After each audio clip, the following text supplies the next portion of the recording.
Au nom du Père, du Fils et du Saint-Esprit. Amen. La paix de Jésus soit dans votre maison. J'espère que vous allez bien, que vous êtes dans la paix et la joie de Jésus. Amen. Alléluia. Nous continuons la lecture du jour avec Saint Luc,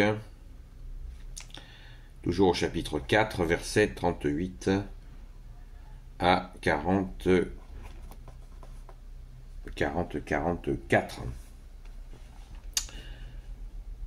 Au sortir de la synagogue, Jésus vient à la maison de Simon, la belle-mère de Simon, est alors alité avec une forte fièvre, et il lui présente son cas.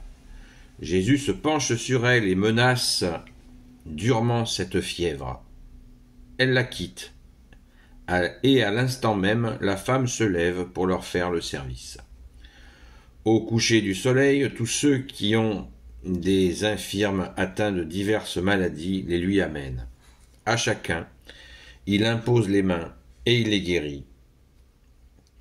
Des démons sortent également de plusieurs d'entre eux en criant. Tu es le Fils de Dieu, mais lui les menace et ne leur permet pas de dire qu'il est le Messie, car ils le savent. Au matin, Jésus sortit à la recherche d'un lieu désert. Les foules le cherchaient, et ceux qui purent le joindre essayaient de le retenir pour qu'il ne parte pas de chez eux. Mais il leur dit : Je dois aussi annoncer la bonne nouvelle du royaume de Dieu aux autres villes. C'est pour cela que j'ai été envoyé. Il alla donc porter le message dans les synagogues des Juifs. Merci Jésus pour ta parole. Alléluia. Donc pour ceux qui ont vu la vidéo d'hier, eh bien,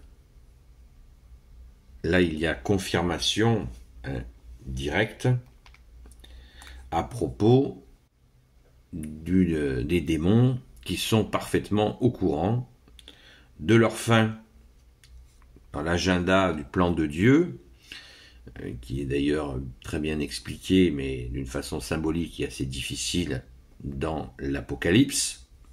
L'Apocalypse voulant dire la révélation. Et dans cet Apocalypse, il est bien mentionné l'agenda et la fin du mal.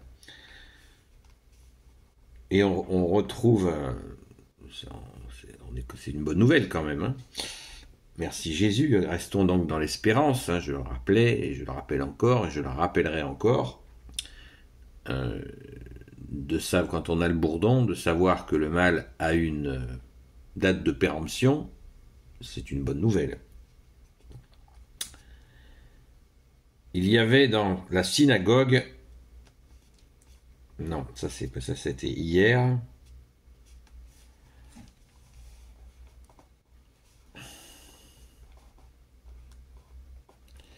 verset 41.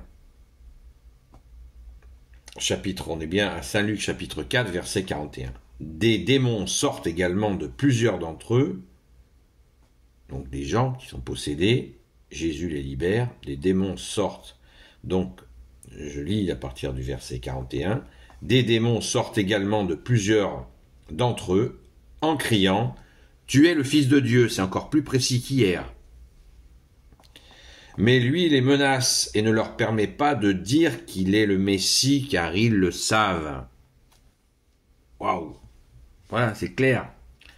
Je vous disais donc hier, et je vous répète régulièrement, Jésus est au début de sa vie publique, il ne veut pas que les gens sachent qu'il est Dieu tout de suite, qu'il est le Messie unique et définitif, tant attendu. Il ne veut pas. Il veut déjà faire des miracles, enseigner dans les synagogues et commencer ainsi à prévenir le maximum de gens, mais crescendo, par étapes, pas d'un coup d'un seul. C'est pour ça que j'ai intitulé la vidéo d'hier « Jésus, le plus grand pédagogue de toute l'histoire de l'humanité, de tous les temps ». C'est la pédagogie totale. Et d'ailleurs, de grand nombre de pédagogues se sont inspirés de la parole de Jésus, sauf que la plupart du temps, ils ne disent pas que leur pédagogie vient de Jésus. leur chou gras. Voilà. C'est bien dommage, parce que quand on fait du Jésus sans Jésus, c'est pas terrible. Il faut reconnaître notre seul maître que tu es, Jésus, notre seul enseignant. C'est quand même la moindre des choses. Merci Jésus, alléluia. De la même manière que les gens veulent le garder. Hein. On le voit, ça nous est dit. Les gens veulent qu'il reste avec eux. Tu parles, il fait des miracles à tour de bras. Les gens veulent le garder. Et Jésus leur dit, verset 43, « Je dois aussi annoncer la bonne nouvelle du royaume des cieux, du royaume de Dieu aux autres villes. C'est pour cela que j'ai été envoyé. » Vous voyez, par le Père, envoyé par le Père, hein, bien sûr. Et il doit faire un circuit qu'on connaît, on en connaît bien sûr, on pourrait mettre sur une carte tous les endroits où Jésus est intervenu pour faire des miracles, ce serait intéressant à faire. Et pour comprendre même avec des couleurs, si on arrivait à le mesurer dans quel ordre ça s'est fait, ce serait intéressant, par des petits points sur une carte pour voir, c'est très intéressant, pour voir la progression des miracles et les lieux, car il y a un sens. Il alla donc porter le message dans les synagogues des Juifs, toujours alternance de sortie auprès des gens, y compris dans des lieux où il n'y a pas grand monde, car Jésus se déplaçait à pied, hein, ça il faut bien le garder à l'esprit, parce que nous on phosphore avec, en pensant à je sais pas quoi. Jésus se déplaçait à pied, donc les foules le suivaient, c'est très important. Et quand il y avait une synagogue dans un endroit, eh bien il allait enseigner à la synagogue et parfois faire des miracles dans les synagogues, on le voit, ce qui conduisait certains tenants de la religion de l'époque, pharisiens, maîtres de la loi, et n'étaient pas, on l'a vu, ça les fout en colère. Et c'est bien dommage. Bien dommage pour eux déjà. Et ça a été justement ce qui a conduit ces gens-là à crucifier Jésus. Merci Jésus de t'être offert pour nous. Donc, aujourd'hui, dans la lecture du jour, on nous le dit carrément, voilà, Jésus, les démons nomment Jésus comme fils de Dieu. C'est extraordinaire. Je ne sais pas si je vous l'ai dit hier, mais je vous le répète au cas où, les exorcistes, les curés exorcistes, arrivent à faire dire aux démons qu'ils expulsent quand ils libèrent quelqu'un d'un démon, quand ils font un exorcisme, eh bien, ils ont par Jésus l'autorité pour que le démon se nomme lui-même. Voilà. Quel type de démon il est. Voilà. Ils arrivent parce qu'ils obéissent. Ils obéissent. Ils sont obligés de dire. Voilà.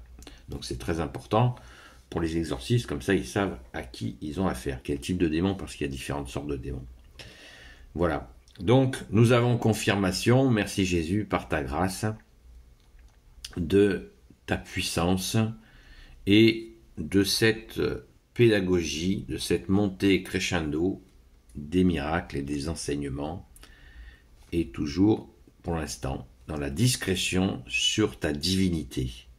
Merci Jésus de nous apprendre ces étapes et de nous apprendre ainsi que rien ne se fait trop rapidement, rien de bon ne se fait trop vite.